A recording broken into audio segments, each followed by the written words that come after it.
지금 오늘의 마지막 영상은 이 나사로의 동생이자 나사로의 임종을 지켜보던 마리아와 마르다, 그러니까 이 마시정성을 가진 이 두 자매가 그 예수님께 달려가자 예수님이 하시는 말에 대한 내용입니다. 이 두 자매들이 예수님께 사람을 보는 것으로 보아서 나사로는 병석에 심각한 상황이었던 거죠. 그래서 다급한 마음에 예수님께 도움을 요청을 했습니다. 그런데 이 4절에서 예수님은 요한복음 12장 4절이죠. 이제 그 본문에서 보면 예수님께서 이 병은 죽을 병이 아니라 하나님의 영감을 위함이라고 이해할 수 없는 말씀을 하셨습니다. 여기까지는 그럴 수 있다고 치는데 이보다 더 이해할 수 없는 상황이 6절에 또 나옵니다. 이 나사로가 병들었다 함을 들으시고 그 계시던 곳에 이틀 더 유하시고요. 이 구절은 예수님께서 그냥 그곳에 그냥 이틀을 더 머무셨다고 또는 말이었습니다. 보통 누군가가 위급한 상황이 되면 마사를 제쳐놓고 달려가게 되어 있습니다. 이 3절과 5절에서도 주께서도 그들을 사랑했었다고 할 정도로 가까운 사이였다면 더군다나 하던 일도 멈추고 당장 그들에게 달려가는 것이 일반적인 반응입니다. 하지만 주님은 달콤한 사이였던 그들의 요청을 지도한테 계시던 것에서 이틀 더 계셨던 거죠. 그리고 결국에는 나사로가 무덤에 보내진 지 사흘이나 지난 뒤에 그들을 찾아가셨습니다. 그러니까는 예를 들어 구급대원들이 그 사랑하는 가족들이 다 죽어가는데 이틀이나 머무는다면 어떻게 되겠습니까? 만약에 그것이 언론에 알려졌다면 완전히 그 구급대원 순수는 완전히 작살이 나는 거죠. 마찬가지로 그러니까 예수님이 그와 같은 상황에 그것처럼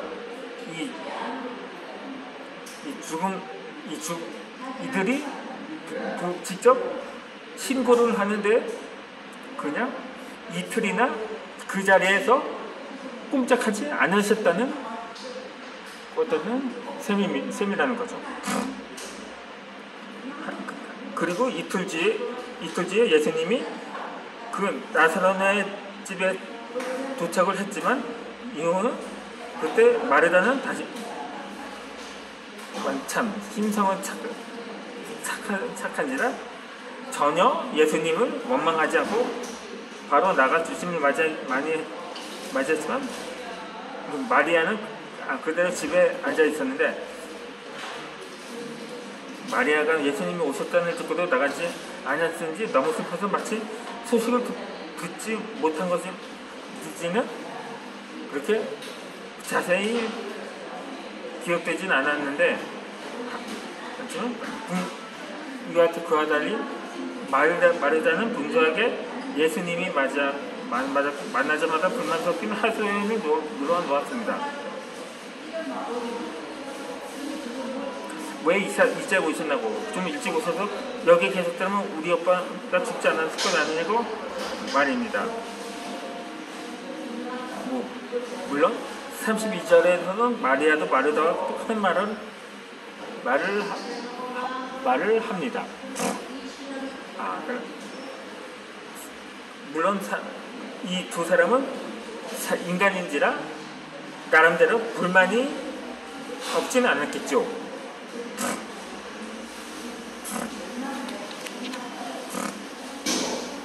하지만 주님께서는 우리의 병을 고치시고 피로를 채우시는 그분의 능력을 믿는다고 말합니다.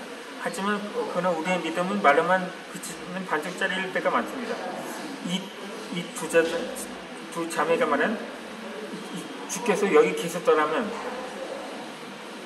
라는 말을 보면 예수님 병을 고치실 수 있는 분이라는 사실에 대해서는 확고한 믿음이 있었습니다.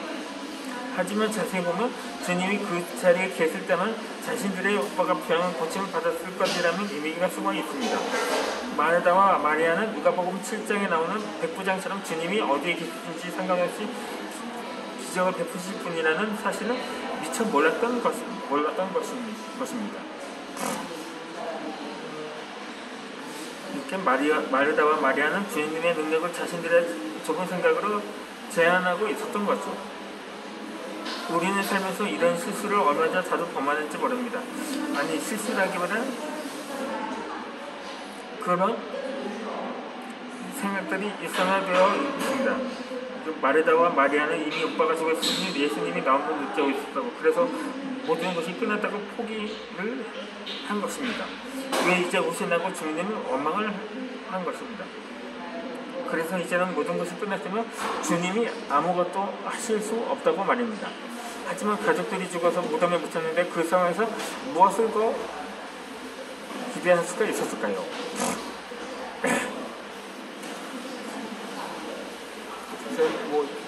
인생에서 죽음은 끝을 의미합니다.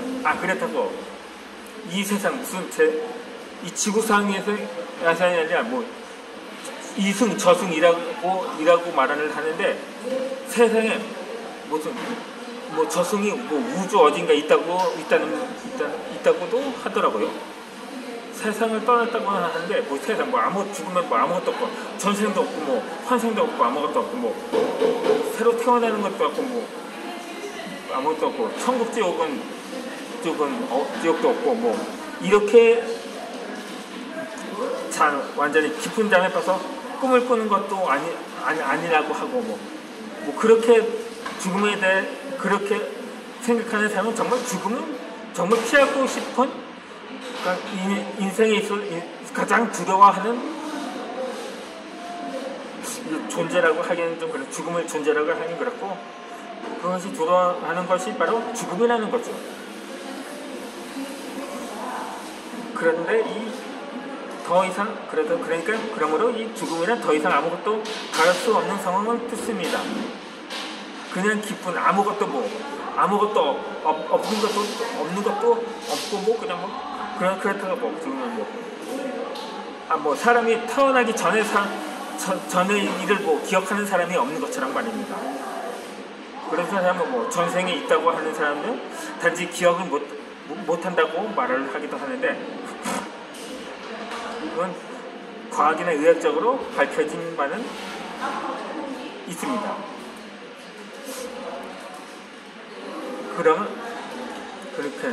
그래서 사람들은 사는 게 힘들어지만 자살을 하기도 합니다. 그러면서 끝일 거라고, 모든 고통이 사라질 거라고 믿으면서 말입니다. 하지만 그렇지 않다는 걸 우리는 잘 압니다. 오히려 남은 사람들의 고통이 얼마나 큰지도 알고 있습니다. 인간의 삶은 죽음으로 끝나는 것이 아닙니다. 우리의 착각을 보냅니다. 주님은 죽음을 소환하는 분입니다. 예수님은 죽음에서 살아나시고 그게 걱정을 살아날 수 있는 능력을 주신 분입니다. 그래서 나사로가 죽었다고 선포하는 그들에게 그가 살아날 것이라고 선포를 하신 것입니다.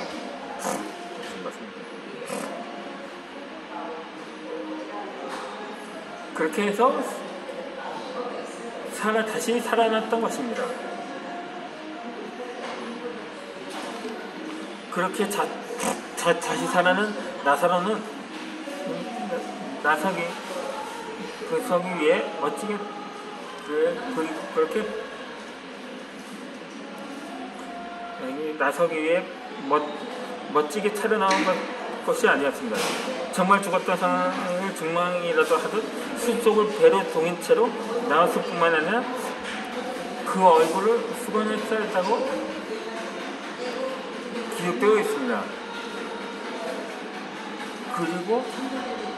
그리고 예수님은 풀어놓아 다니게 하라고 말씀을 하셨습니다. 마치 죽음의 권세에서 해방이며 생명을 누리는 모습을 극적으로 보여주는 듯합니다. 이렇게 하나님은 우리의 필요를 다 알고 계십니다.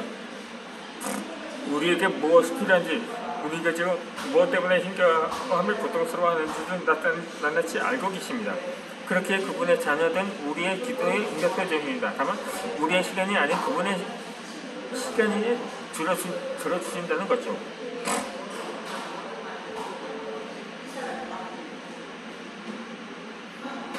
그렇게 말하다 말에 반하는 지극히 정상이라고 볼 수가 있습니다.